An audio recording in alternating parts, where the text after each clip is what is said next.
Assalamualaikum warahmatullahi wabarakatuh.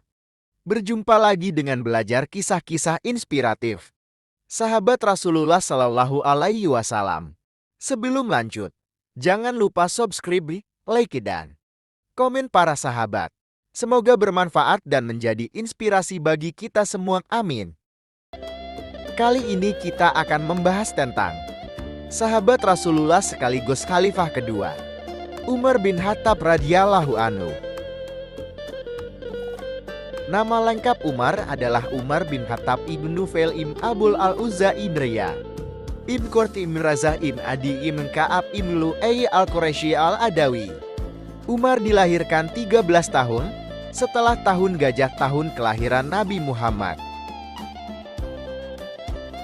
Sedangkan ibunya bernama Hantamah binti Hashim bin Mughirah bin Abdullah bin Umar bin Makhzum. Nasab Umar radhiyallahu anhu bertemu dengan nasab Nabi Muhammad Shallallahu Alaihi Wasallam pada Ka'ab ibn Lu'ay.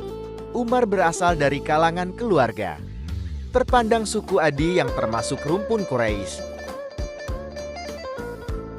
Umar memiliki kecerdasan yang luar biasa. Bahkan dikatakan mampu memperkirakan hal-hal yang akan terjadi pada masa yang akan datang. Umar radhiyallahu anhu menjadi orang yang dipilih sebagai duta dari kabilahnya pada masa jahiliyah. Meskipun memiliki keturunan dan nasab serta kedudukan yang terhormat di keluarganya, tetapi pada masa jahiliyah Umar radhiyallahu anhu dikenal memiliki sifat yang kejam, bengis, dan suka minum minuman keras. Pada masa jahiliyah dia menikahi banyak wanita dan memiliki anak yang banyak. Anak-anaknya yang lain adalah Fatimah, Hashim, Abdurrahman al-Akbar, Abdurrahman al-Awsate, dan Abdurrahman al-Ashkar. Setelah menjadi khalifah, Umar juga menikah dengan Ummu Kulsum putri Ali bin Abi Thalib dan Fatimah Az-Zahra saudara Hasan dan Hussein, cucu Rasulullah. Sebelum masuk Islam, Umar radhiyallahu anhu dikenal sebagai salah satu tokoh yang paling menentang seruan Nabi Muhammad Shallallahu Alaihi Wasallam. Umar baru masuk Islam pada tahun ke-6 kenabian. Pada waktu itu, Umar radhiyallahu anhu berusia 27 tahun. Pada suatu hari Umar mendapat berita bahwa adiknya, Fatimah beserta suaminya telah masuk Islam. Seketika itu juga Umar mendadak menjadi marah dan gerak. Umar segera bertandang ke rumah adiknya. Umar pun menampar Fatimah dan suaminya. Di puncak kemarahannya, Umar lalu melihat sebuah lembaran yang bertuliskan ayat Al-Quran. Menurut sebagian riwayat, ayat itu adalah permulaan surat Taha. Umar kemudian mengambil lembaran tersebut dan membaca ayat tersebut. Setelah membacanya, Umar radhiyallahu anhu pun merasakan damai dan tenang di hatinya.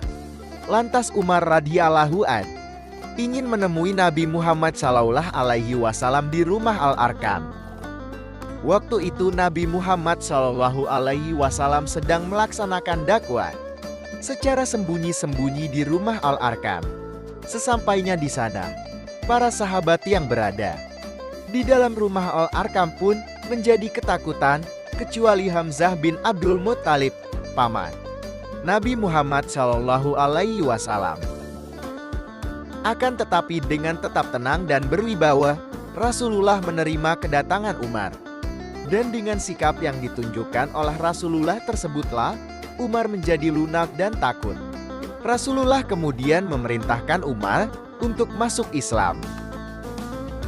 Umar memberikan masukan kepada Nabi Muhammad Shallallahu Alaihi Wasallam untuk melakukan syiar Islam secara terang-terangan, bukan secara diam-diam seperti yang selama ini dijalankan oleh Nabi Muhammad Shallallahu Alaihi Wasallam, sehingga sejak itulah Islam disebarkan secara terang-terangan.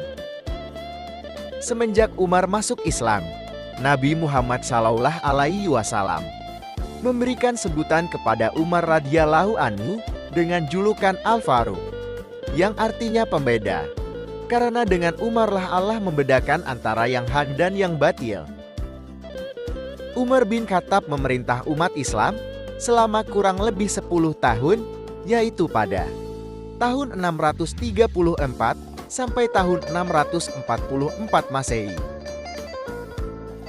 Umar menjadi khalifah sebagai pengganti Abu Bakar, dihadapkan dengan banyak sekali persoalan yang menantinya, masalah perang dan perdamaian.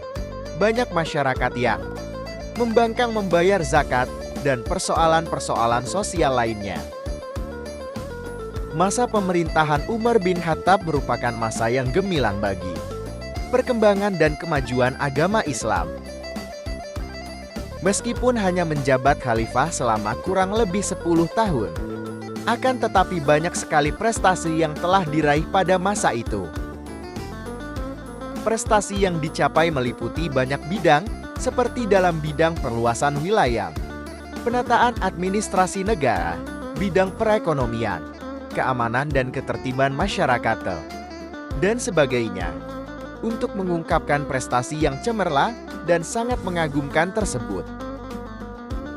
Untuk mengungkapkan prestasi yang cemerlang dan sangat mengagumkan tersebut, bahkan ada yang mengatakan bahwa Umar bin Khattab adalah sebagai pendiri negara Islam.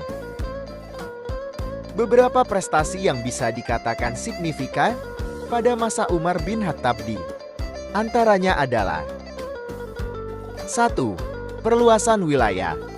Dalam masa kepemimpinan 10 tahun Umar radhiyallahu anhu itulah penaklukan penting dilakukan orang Arab. Tak lama sesudah Umar radhiyallahu anhu memegang tampuk kekuasaan sebagai khalifah. Pada tahun 14 Jam Damaskus berhasil dikuasai.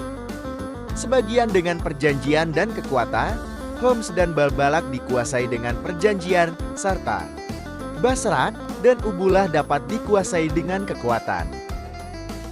2. Bidang kemiliteran. Umar bin Khattab dicatat sejarah sebagai orang yang pertama kali mendirikan kamp-kamp militer yang permanen. Umar mendirikan POS militer di daerah perbatasan. Umar juga mengatur berapa lama seorang suami diperbolehkan pergi berjihad meninggalkan istrinya, yaitu tidak melebihi 4 bulan. Umar juga orang yang pertama kali memerintahkan panglima perang untuk menyerahkan laporan secara terperinci mengenai keadaan prajurit.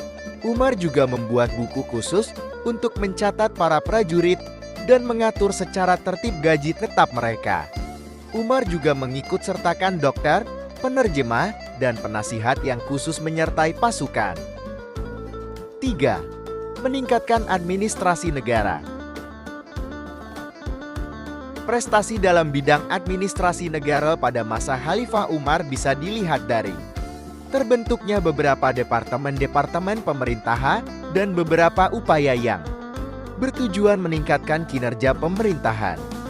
A. Departemen Logistik yang bertugas mengatur perbekalan untuk prajurit.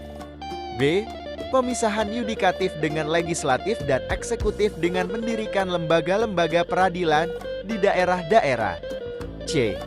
Pembentukan jawatan kepolisian dan jawatan pekerjaan umum untuk menjaga keamanan dan ketertiban umum.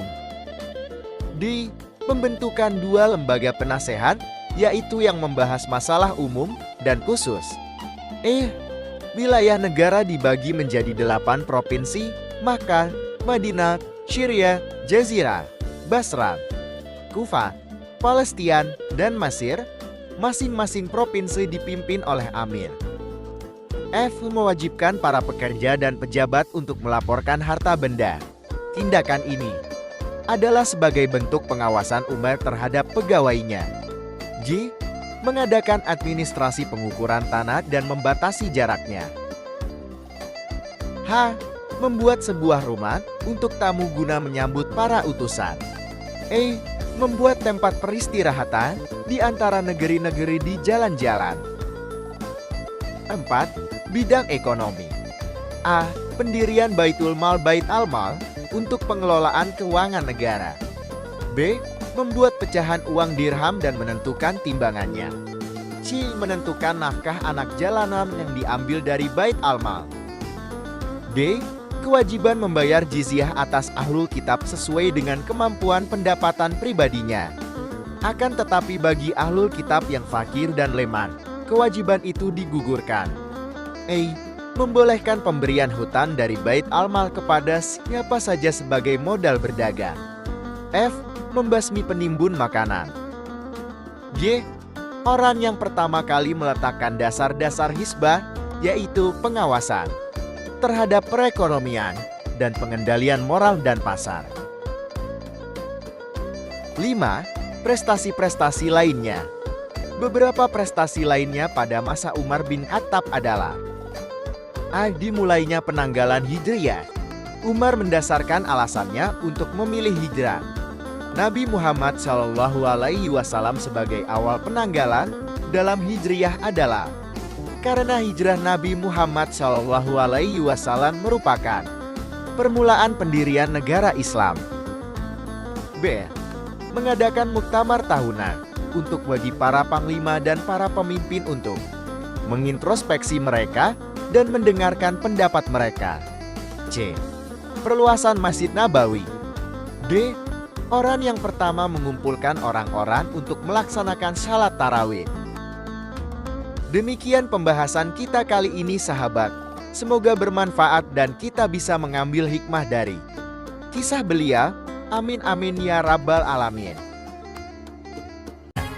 Wassalamualaikum warahmatullahi wabarakatuh.